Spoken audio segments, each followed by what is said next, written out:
할렐루야. 하나님의 은혜가 여러분과 가정 가운데 함께하기를 원합니다. 우리 새해입니다. 우리 서로 인사하면서 한 해 하나님의 은혜 충만히 받으세요. 서로 인사해 봅시다. 하나님의 은혜 충만히 받으세요. 예. 하나님의 복 중에서 최고의 복은 하나님의 은혜입니다.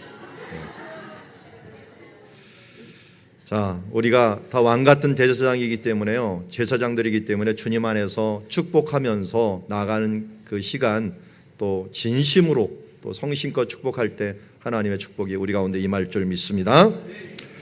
자, 오늘 우리 사도행전을 계속 보고 있는데 우리 제목이 뭡니까? 뭐라고요? 예. 자, 이것은 성경에서 하시는 말씀이에요. 우리 다시 한번 우리 삶 속에서 우리의 중심이 무엇일까 하는 것을 다시 한번 되돌아볼 수 있는, 새해다 보니까 특별히 이 말씀이 중요한 것 같습니다. 내가 무엇을 중심으로 한 해를 살아갈 것인가에 대한 부분들에 있어서 말씀 중심, 또 하나님 중심 여러 가지가 있지만 우리가 실제적으로 보이는 것 중에 하나가 교회라고 할 수 있습니다. 교회라고 하는 교회 중심으로 살아가자. 뭐 간단히 말해도 마찬가지예요. 교회는 예수님의 몸이라고 했습니다. 이거는 결국 교회 중심으로 살아간다는 건 뭐예요? 예수님 중심으로 살아간다는 것이고 하나님 중심으로 살아간다는 것과 같이 일치하고 있습니다. 자, 그러면 이 말씀 우리 다시 기억하면서 새해부터 달라진 것 중에 가장 크게 우리 장년부들 중에 달라진 게 있어요. 오늘 찬양 인도도 좀 달라졌지만 더 크게 달라진 것은 바로 이제 오후 예배 때부터 우리 전체 순 모임이 있다는 것입니다. 그래서 순별 모임을 이제 매주 우리 오후에 갖게 됩니다. 그래서 순정님들의 역할들이 더욱더 중요하게 됐는데요. 자, 우리 앞에 지금 순장님들이 나와 있습니다. 우리 순장님들 격려하는 의미에서 올해도 수고 많이 해주세요. 박수로 한번 격려해 주시기 바랍니다. 자, 순장님들은 뭐 하고 있어요?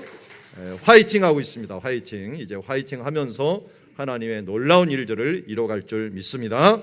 자, 우리 순장님 하면서 여러분 잘 밀어주시고 앞에서는 잘 끌어주시고 하면서 우리 이 소그룹들, 순들이 건강해야지 우리 대그룹도 건강할 수가 있습니다. 그래야지 우리 가정에게도 하나님의 은혜가 흘러갈 수 있습니다. 여러분, 인간은 연약한 존재이고 모두 다 외롭고 힘든 존재입니다. 홀로 설 수가 없어요. 그래서 가장 큰 힘든 것이 아마 외로움일 것입니다. 그래서 교도소에서도 이것을 벌할 때, 사람들을 벌할 때 이것을 주죠. 이게 뭡니까? 독방을 줍니다. 독방. 왜? 독방이 가장 외로운 장소이기 때문에요. 먹고 사는 게 문제가 아니라 인간에게서 가장 힘든 것은 외로움입니다. 그런데 이 외로움 가운데 아무리 채워도, 인간적으로 채워도 안 되는 것이 우리가 하나님의 형상이기 때문에 하나님의 말씀으로 채우지 않으면 우리가 채워질 수가 없습니다. 그것도 혼자 채울 수 없습니다. 서로. 그래서 예수님의 마지막 계명이자 새 계명이 무엇입니까? 서로 사랑하라. 어떻게? 예수님이 우리를 사랑한 것 같이, 내가 너희를 사랑한 것 같이 너희도 사랑하는 공동체를 이루어라 하는 것이 예수님의 계명입니다. 올 한 해도 우리가 부족하지만 이러한 모습으로 서로 사랑하면서 아름다운 사랑 누리 공동체를 이루어가는 주의 자녀들이 되기를 주의 이름으로 축원합니다. 자, 오늘 이제 말씀으로 돌아가면 35절 말씀, 우리 지난주에도 보았던 말씀이기도 한데요. 바울과 바나바는 안디옥에 유하면서 바울과 바나바만 말씀을 전한 게 아니라 보니까 누가 전하고 있어요? 수다한 다른 사람들과 함께 주의 말씀을 가르쳤다라고 말하고 있습니다. 이렇게 하나님의 말씀을 모든 사람들과 함께 가르칠 수 있는 그런 사회가 됐다는 거 하는 것은 뭔가 큰 부흥이 있었다라는 것입니다. 우리 교회도 이제는 저만 가르치지 아니하고 서로가 가르치고 수다한 많은 사람들이 함께 가르치는 그런 시간이 되었으면 좋겠습니다. 우리 순장님들을 우리 교회에서 자라나면서 훈련해 갖고 또 그분들이 이제 있는 것들, 배운 것들을 또 가르쳐주고 서로에게 또 은혜 받은 것들을 서로 나누면서 이 말씀이 풍성해질 수 있는 그런 가르침, 이 가르침, 말하는 것들, 내가 고백하는 것들에 대해서 담대할 수 있었으면 좋겠습니다. 우리의 부족함을 나타내게 담대한 것은 뭐게 됩니까? 부족함을 나타내는 것은 잘하면은, 잘못하면은 이게 내 흠이 될 수 있지만 잘하면 뭐가 되면 간증이 될 수가 있습니다. 나는 이렇게 연약한 사람입니다. 그러나 내가 부족함을 고백하면서 이것을 극복해 나갈 때 간증이 되는 거지, 극복하지 못하고 그냥 하면은 푸념이 될 수밖에 없습니다. 어떻게 극복할 수 있습니까? 당연히 예수 그리스도 안에서 모든 것을 극복할 수가 있습니다. 왜냐하면 예수님께서 우리에게 약속한 말씀이 있기 때문입니다. 하나님을 사랑하는 자들, 그 뜻대로 부르심을 입은 자들에게는 모든 것이 합력하여 선을 이룬다고 약속해 주셨음을 믿습니까? 네. 그러면 합력하여 선을 이룬 것입니다. 내 부족함에도 불구하고 합력하여 선을 이룬 것을 믿기 때문에 우리가 행할 것은 감사할 것뿐입니다. 그래서 시편 기자들도 굉장히 시험을 많이 당했습니다. 저도 개인적으로, 인간적으로는 시험이 많이 듭니다. 그렇지만 하나님께서 담대하라, 강하라, 내가 이 담대하고 거침없이 예수 그리스도의 이름으로 선포하며 나아가라 라고 할 때 하나님의 이로 나아가니까 이미 주신 그 승리를 보면서 미리 감사할 수 있는 그런 믿음의 자리까지 나갈 수 있는 줄 믿습니다. 우리 스룹바벨에게 주셨던 말씀 한번 기억해 보십시오. 스룹바벨이 성전을 지으려고 할 때 너무 되는 것도 없고 사람들도 다 까부러져 있을 때 그 선지자가 뭐라고 했습니까? 스룹바벨아, 내가 하나님께 기도하면 어떻게 되냐면 내 앞에 큰 산이 무엇이냐, 그것이 내 앞에서 평지가 될지어다 하면서 담대하게 선포하며 기도하라고 말씀하고 있습니다. 오늘도 우리에게 동일하게 이러한 역사가 있는 줄 믿습니다. 서로 담대하게 말씀을 나누고 또 예수 그리스도의 이름으로 이 모든 일들은 분명히 이길 수 있습니다 라고 선포하며 나아갈 때 하나님께서 허다한 무리를 더하며 하나님의 영광의 부흥을 주실 줄 믿습니다. 자, 여기에는 우리가 예루살렘 교회에서 크게 밀어주었죠. 내려놓음, 엎드림이 있었죠. 그래서 자기들이 지킬 수 있는 율법들을 다 내려놓고 이방인들도 함께 말씀을 섬길 수 있는 여러 가지 일들을 해 주었기 때문에 이렇게 담대하게 말씀을 전할 수 있었습니다. 그리고 이렇게 큰 부흥이 일어나자마자 바울은 여기서 끝나면 안 되겠다라고 생각을 해서 오늘 36절에 보니까 며칠 후에 바울이 바나바더로 말을 합니다. 무슨 부탁을 하는지 우리 빨간색을 한번 읽어볼까요? 자, 시작. 우리가 주의 말씀을 전한 각성으로 다시 가서 형제들이 어떠한가를 방문하자 하고, 자, 이것을 어떠한가 방문한다라고 하는 것을 한자로 뭐라 그럴까요? 네, 신방이라고 얘기합니다. 신방. 교회 생활 오래 한 사람들은 신방이 익숙하죠. 예. 그런데 어떠한가를 신방하는 거예요. 사도 바울의 강점 중에 하나는요, 신방을 잘했다는 거예요. 저도 아버님이 목회를 시작할 때 저희 아버님도 목회자였지만 내가 두 가지만 잘하면 된다라고 얘기를 해주셨어요. 그 중에 하나가 뭐였냐면 설교와 신방이다라고 이야기합니다. 그래서 저는 신방을 잘하면 되겠다, 열심히 하려고 많이 다짐을 했지만 참 부족한 것들이 사실입니다. 그런데 잘 보니까 요새는 신방을 안 받아요. 이게 신년 신방도 힘들고 중간에 우리 추계 신방도 힘든 이유가 각 가정들 가운데 신방을 안 하고, 어떤 분은 새로 새 가족이 왔는데 목사님 카페에서 신방을 받으면 안 되겠습니까 하면서 카페로 초청을 해갖고 신방을 받겠다래요. 각 가정의 신방이 뭐 모습들이, 생활 태도가 많이 틀려진 것 같아요. 이런 생활 풍속이 틀리니까 어떻게 신방해야 될지 몰라갖고 여러 가지로 여러분 저도 고민을 하고 있지만 그 중에 하나가 SNS를 사용해서 이제 문자를 보내고 또 매일같이 말씀을 보내고 하는 것들이 제 신방 중에 하나입니다. 그래서 제가 일주일 내내 여러분들을 신방하고 있습니다. 여러분들 말씀을 보내주는 것들이 바로 제 신방의 말씀입니다. 여러분들은 어떻게 해야 돼요? 응답을 좀 해주셔야 돼요. 그러면 어디에다 응답을 해주면 순장님들한테 응답을 해주고 순장님들은 좋은 응답을 저한테 또 응답을 해줍니다. 그래서 서로 소통하는 가운데 이 신방들이 이루어져야 됩니다. 이때는 물론 이런 뭐 전화도 없었고 편지라고 하는 수단밖에 없었기 때문에 사도 바울이 갔다 온 다음에 갈라디아서를 한번 썼고 이것도 부족해갖고 다시 가서 이 방문을 하겠다라고 말을 했습니다. 여러분, 이렇게 돌아보는 일들은 정말 중요합니다. 돌아보지 않으면 어떻게 됩니까? 어느새 우리의 자녀들을 한번 보십시오. 조금만 신경 안 쓰면 엉뚱한 짓을 하고 있어요. 그리고 우리의 이 성도들의 삶들도 많이에요. 신앙들도 마찬가지예요. 내가 조금만 신경 안 쓰면 어느새 하나님을 떠나져 있는 모습들을 바라보게 됩니다. 파푸아뉴기를 제가 방문한 적이 있는데요. 거기 있는 선교사님들이 얘기하더라고요. 파푸아뉴기는 기독교율이 90%입니다. 그런데 웬 선교사님, 우리나라에서 집중적으로 가장 많이 이 지역 단위로 따진다면 가장 많이 가 있는 장소가 파푸아뉴기니일 것입니다. 거기에 성경 번역 선교사님들이 수백 명이 가 있습니다. 왜 그렇게 많이 가 있을까요? 맨 처음에 복음은 전했는데요. 전하고 나왔는데 다 밀림이다 보니까요. 이 밀림에 있는 사람들이 예수는 믿긴 믿었는데 그 다음 선교사들이 안 오니까 자기 맘대로 신앙이 돼버린 거예요. 맘대로 신앙. 그 맘대로 신앙이 돼버리니까 어떻게 됐을까요? 가면은 이상한 종교가 돼 있는 거예요. 이게요, 초대교회도 그랬어요. 초대교회도 주 70년에 로마가 예루살렘을 멸망할 때 예루살렘에 있었던 교회가 피신을 했는데 요단강 동편, 그러니까 예루살렘에서 한 7, 80km 떨어져 있는 요단강 동편 펠라라고 하는 곳으로 도망을 갔습니다. 그래서 예수님이 너희가 이 멸망에 가증한 것이 서거든 빨리 산으로 피신하라 그래갖고 요단강 동편에 있는 산 쪽으로 피신을 했습니다. 그래서 그곳에서 잘 있나 봤는데 어느새 그들과 연락이 끊겼어요. 그래서 유세비우스라고 하는 역사가가 그쪽을 방문한 사람 이야기를 해 주었습니다. 거기를 가봤더니 이 펠라라는 곳을 가봤더니 주위 사람들과 연결이 끊어지면서 그리스도인과 연결이 끊어지면서 이상한 종교가 돼 있었다라고 하는 것들을 기록하는 것을 보게 됩니다.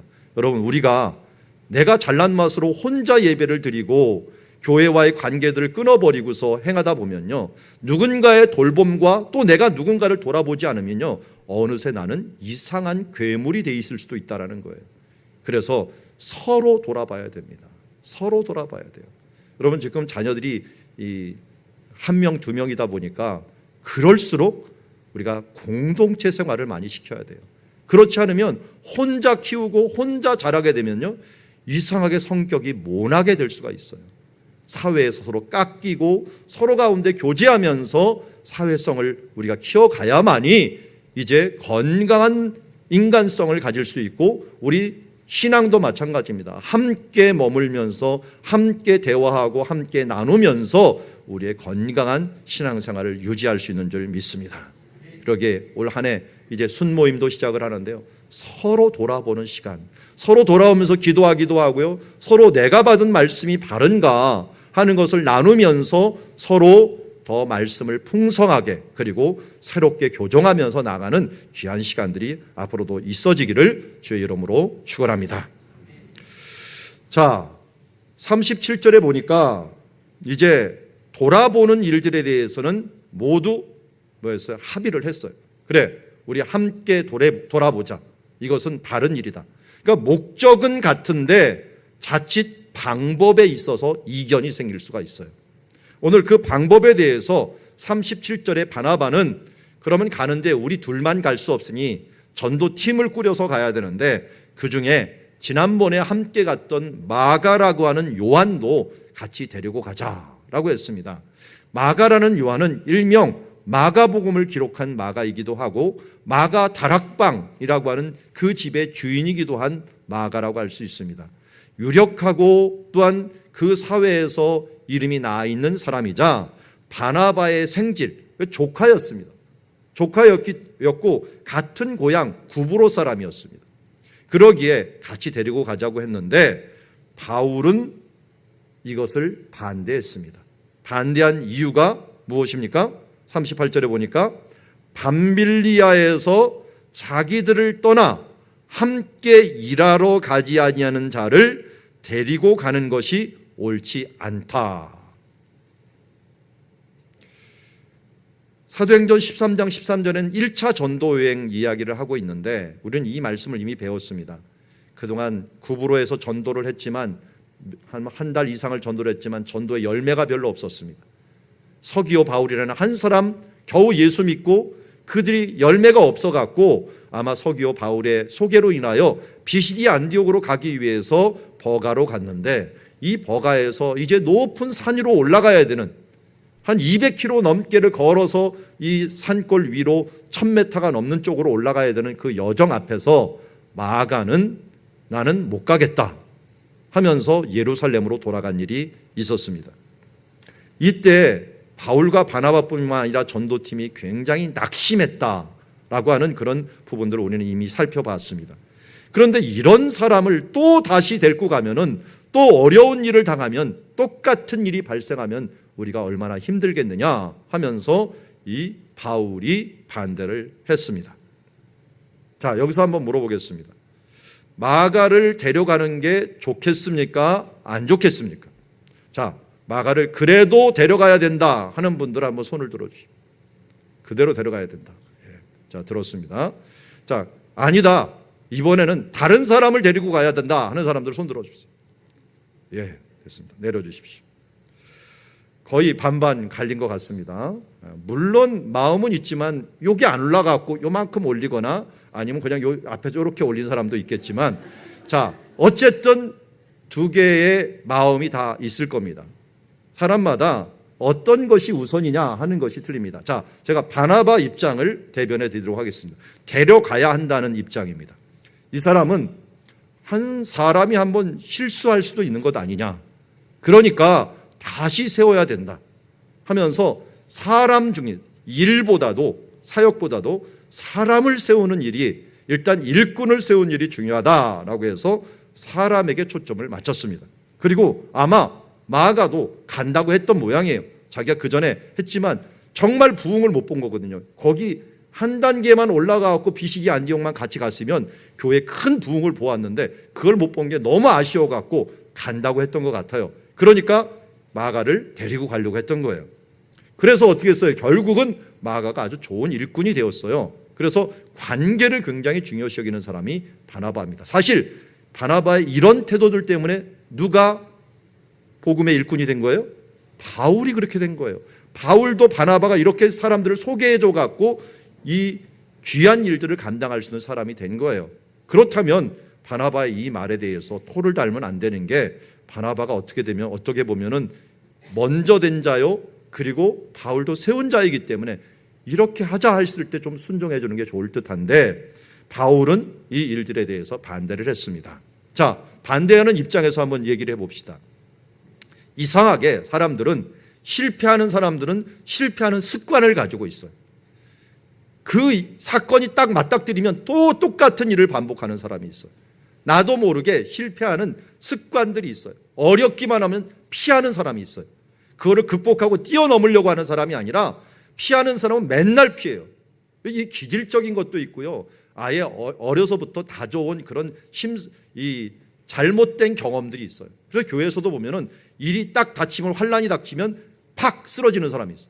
그리고 피해갖고 교회도 안 나오고 무너져 있는 사람이 있는 반면에, 어려우면 새벽 기도부터 나오는 사람이 있어요. 그래서 새벽 기도 나올 때는 가끔 가다가 안 나오던 사람이 나오면 제가 마음이 덜컥해요. 저분 또 어려운 일이 있나 하는데, 아예 안 나오는 사람들은 더 문제예요. 그나마 나오는 사람은 제가 덜컥하더라도 소망이 있어요. 어떻게든지 기도하면서 극복하려고 하니까요.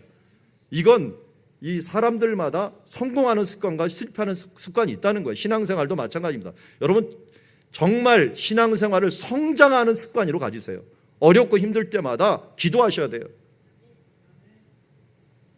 우리 한상하 교수님이 이번 주에 기도하러 갔다 왔는데, 교수님이잖아요. 학교를 또 책임지고 있기 때문에 학교에 어려운 일이 있다니까 바로 금식 기도원으로 가시더라고요. 참 대단한 모습을 저도 봅니다. 이게 부모로부터 배웠고 몸으로 체득된 거예요. 어렵고 힘들 때는 무조건 기도해야 된다 하는 것들이 바로 성공하는 사람들의 습관의 모습이라고 할 수가 있습니다. 그러니까 바울은 이런 면에 있어서 일을 하나님이 주신 사명 아니에요. 사명을 감당해야 되니까 이 일들에 대해서 어떻게든지 이루어져야 되니까 우리가 열심히 일할 수 있는 사람과 함께 일을 해야 된다 하는 거에 그의 모습이라고 할 수 있습니다. 자, 이제 물어보죠. 어느 쪽이 옳을 것 같습니까? 더 헷갈리시죠? 어느 쪽을 여러분 택하시겠습니까? 근데 우리 그런 말이 있죠. 빨리 가려면 혼자 가고 멀리 가려면 어떻게 해요? 함께 가라라고 했죠. 같이 가라고 얘기했습니다. 그런데 성경을 보면 누가 옳았는지를 분명히 나와요. 왜냐하면 나중에 빌레몬서 1장 24절에 오면은 또한 나의 동역자 마가 아리스타고 데마 누가가 문안하느니라 하면서 빌레몬이라는 골로새에 있었던 빌레몬에게 편지 쓸 때 여기에 마가를 나의 동역자라고 이야기를 해요. 그리고 디모데후서 4장 11절에는 분명하게 이 마가를 데리고 와라. 이 디모데후서는요, 사도 바울이 마지막 쓴 서신이에요. 로마 감옥에서 순교하기 직전에 너무 힘들고 어려울 때 좀 나를 도울 사람들을 좀 보내줘라 라고 했는데 그 사람 중에 하나는 마가를 데리고 오라. 그가 나의 일에 유익하니라 라고 얘기하고 있어요. 그리고 베드로 전서에서는 베드로 사도가 썼는데요, 베드로 사도가 마가를 누구라고 부르냐면 나의 아들 마가라고 부르고 있어요. 내 아들 마가. 전통적으로 이 마가는 이 이후에 베드로의 통역관이 되어 주었습니다. 헬라어를 잘 못했던 이 베드로에게 통역을 해주면서 해주었고, 베드로에게 통역하면서 배웠던 그 말씀을 기록한 것이 마가복음이에요. 누가는 사도 바울 밑에서 일들을 해주면서 기록한 것이 누가복음이지만 마가복음은 베드로의 복음이라고 할 수가 있어요. 여러분, 이렇게 훌륭한 마가가 될 수 있었던 이유, 만약 사도 바울이 이때 마가를 물리치고 그냥 가버리고 이 바나바조차도 돌보아주지 않았다면 마가라는 사람이 생길 수 있었을까요? 우리가 큰 일을 행할 때 특별히 잘 보며 나가야 됩니다. 일하겠다라고 하는 사람들까지 저 사람은 안 돼라고 물리칠 필요는 없습니다. 물론 안 하겠다 못하겠다라는 사람 같이 갈 필요는 없죠.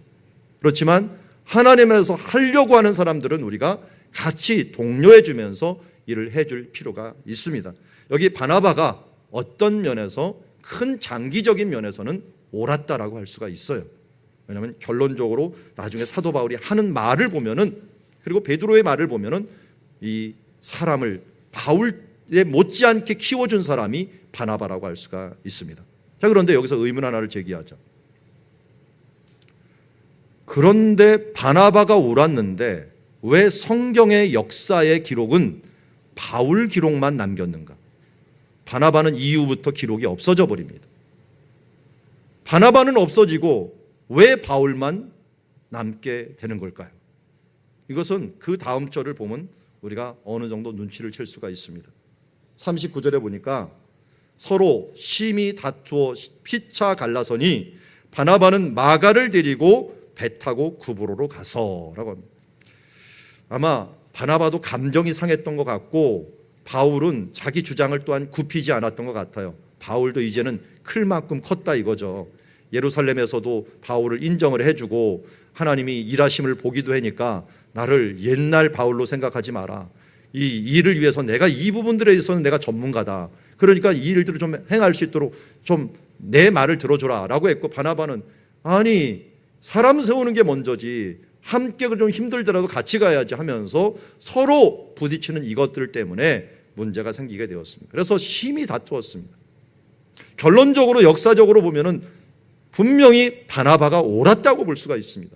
그런데 왜 사도 바울의 역사가 주류 역사가 되고 바나바는 마이너 역사가 되어갖고 성경의 기록에서 없어지게 되는가? 이 절에 그 비밀이 숨어져 있습니다. 심히 다투었는데 바나바는 분명히 마가를 데리고 갔습니다. 갔는데 배를 타고 구브로를 갔는데 그 뒤에 어떤 수식어가 딸려 있지 않은데 이게 위험합니다. 왜 위험하느냐? 감정적으로 다투고 그냥 가버리면은 절차가 빠지게 됩니다. 무슨 절차가 빠졌을까요? 여기서 교회 중심이라는 절차가 빠집니다. 1차 선교회 때는 어떻게 했어요? 1차 전도여행을 떠나기 전에 교회에서 기도하고 성령으로 금식하면서 기도하면서 바나바와 바울을 보내라 라고 하는 명령을 가지고 기도하면서 그들을 보냈습니다. 교회에 파송이 있었습니다. 그래서 뒷절에 보면은 뭡니까? 바울은 신라를 택한 뒤에 형제들에게 주의 은혜의 부탁함을 받았다라고 하는 걸 보면 바울은 분명히 교회 파송을 받았지만 바나바는 파송을 받지 못했어요. 아니, 안 왔어요. 자기가 받을 수 있었는데도 불구하고 절차를 생략을 해버린 겁니다. 여러분, 절차를 생략하면은 어떻게 될까요? 제가 여러분들 야구를 좋아하십니까? 야구 때 홈런이 취소되는 때를 혹시 보셨나요? 홈런이 언제 취소가 될까요? 이 사람이 한 바퀴를 돌아가고 홈까지 딱 와야 되는데 홈까지 딱 밟았는데 홈런 취소. 심판이 내렸어요. 왜? 중간에 하나 베이스를 빼먹은 거예요. 3루를 다 밟아야 되는데 너무 급해갖고 1루 밟고 2루를 슬쩍 건너뛰고 3루 밟고 홈만 밟아버리면 홈런 취소입니다. 절차를 생략하면은 문제가 생기게 됩니다. 우리 교회에서도 또 우리의 생활에서도 절차가 얼마나 중요한지는 여러분들이 잘 알고 있을 것입니다. 그래서 여러 이 속담에도 이야기하고 있죠. 어떤 속담이 있습니까? 급하면은 급할수록 돌아가라 라고 하는 말들도 있지만 급하다고 바늘 허리에 실을 맬까 하는 이런 속담도 있고 또 무슨 속담도 있습니까? 급하다고 우물에 가서 숭늉 달라고 한다. 이런 말들도 있죠. 숭늉은 물을 밥하고 끓여갖고 그 다음 나와야 되는데 무조건 급하다고 숭늉을 달라고 할 수는 없다는 것입니다. 이처럼 우리 삶 속에서 지켜야 될 절차들이 있는데 교회에서도 교회 중심으로 무엇인가를 해야 되는데 내가 옳다고 주장한다고 한들 이 절차를 생략하면은 그것이 주류가 될 수 없다는 것입니다. 조금 부족하다고 할지라도 다시 교회를 통하여 설득을 받고 교훈을 받고 그를 통하여 나아가는 것이 정로를 가는 길이요 주류를 따라가는 길이라고 할 수가 있습니다. 오늘 우리 찬양을 드렸지만 찬양을 드릴 때 우리 시선이라는 찬양의 가사 중에 뭐가 있습니까? 그를 주님께 시선을 맞출 때 우리의 삶이 뭐가 된다고요? 주의 역사가 된다. 또 주님께 시선을 맞출 때 우리가 뭐가 돼요? 주님 나라가 된다라고 얘기하고 있어요. 주님의 역사와 주님의 나라는 그냥 이루어지는 것이 아니라 바로 하나님 중심으로 그 절차를 하나하나 따라갈 때 하나님의 나라가 이루게 됩니다.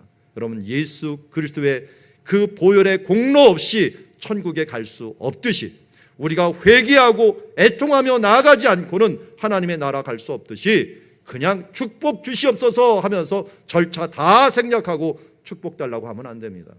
우리의 연약함을 인정하고 예수 그리스도의 보혈의 공로를 힘입고 그리고 하나님을 향하여 시선을 주목할 때 하나님의 우리에게 그 역사를 통해서 준비된 자에게 하나님의 축복을 부어주는 거지 무조건 와갖고 달라고 그냥 애걸복걸 한다고 주어지는 게 아니라는 것입니다.